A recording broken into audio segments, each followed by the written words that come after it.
இன்றைக்கு பழனி ஆண்டவரை தரிசிக்கிற வாய்ப்பு கிடைத்தது. அதைவிட என் உயிரின் உயிரான விடுதலை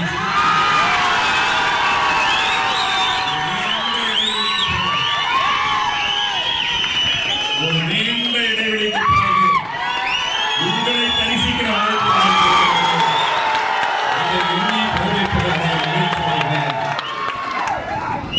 நாம் இந்த மண்ணின் மைந்தர்கள், பூர்வீக குடிகள்,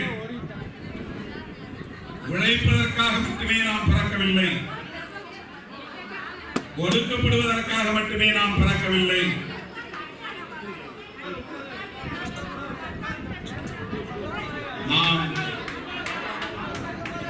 நாம் இந்த அரசியல் களத்திலே அடியெடுத்து வைத்த போதே வைத்த முழக்கம் எளிய மக்களை அதிகார வலிமை உள்ளவர்களாக மாற்ற வேண்டும் என்பதுதான். கடைசி மனிதனுக்கு ஜனநாயகம், எளிய மக்களுக்கு அதிகாரம் என்பது. ஆனால் அதை அவர் இலகுவாக எட்டி பிடித்துவிட முடியாது. பத்திரிகையாளர்கள் கேட்டார்கள், எப்ப நீங்க முதலமைச்சராக போறீங்க?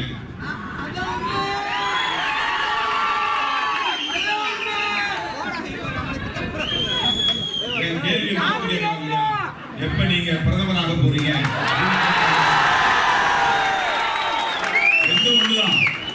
ஏன் அப்படி கேட்கக்கூடாது? முதலமைச்சரா பிரதமரா என்பதல்ல,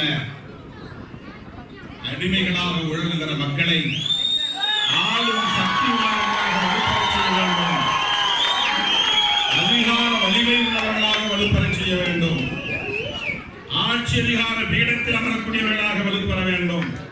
நான் 20 வருஷத்துக்கு முன்னால ஒரு பத்திரிகை பேட்டி கொடுத்தேன்.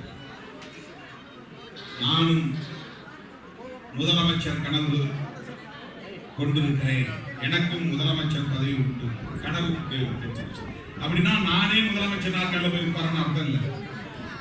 எளிய மக்களும் அதிகாரத்திற்கு வர வேண்டும், எனக்கும் முதலமைச்சர் கனவு உண்டு அப்படின்னு ஒரு டைட்டிலே போட்டாங்க.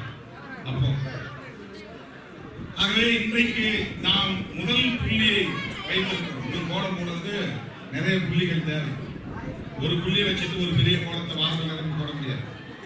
வாசல் அடைச்சு ஒரு பெரிய கோலம் போடணும்னா நூற்றுக்கணக்கான புள்ளி வச்சாதான் கோலம் போட முடியும். ஒரு புள்ளியை வச்சுட்டு பெரிய கோலத்தை போட முடியாது. அதை போல அடியெடுத்து வைத்தவுடனே ஆட்சியை கைப்பற்றி விட முடியாது.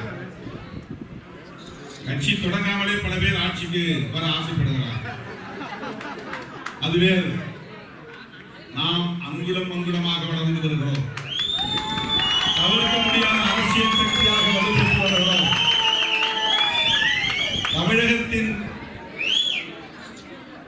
அரசியல் விதிகளை திருத்தக்கூடிய வலிமை பெற்றவர்களாக இன்றைக்கு மகாராஷ்டிரா மாநிலத்திலும் சிறுத்தை கொடி பறக்கிறது. கர்நாடகா, ஆந்திரா, கேரளா, தெலுங்கானா என்று தென்னிந்திய மாநிலங்கள் முழுவதிலும் சிறுத்தை கொடி பறக்கிறது. அப்படி ஒரு நம்பிக்கை நம் மீது மக்களுக்கு உருவாகி இருக்கிறது.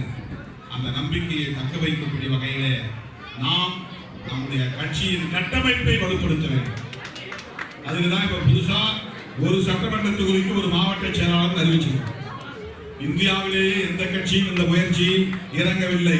இந்த துணிச்சல் விடுதலை சிறுத்தைகள் கட்சிக்கு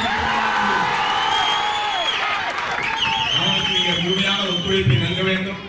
நம்முடைய கட்சி வலுப்பெறுவதற்கு பிச்சைமுத்து அவர்கள் அவரால் ஆன அனைத்து உதவிகளையும் செய்து வருகிறார்.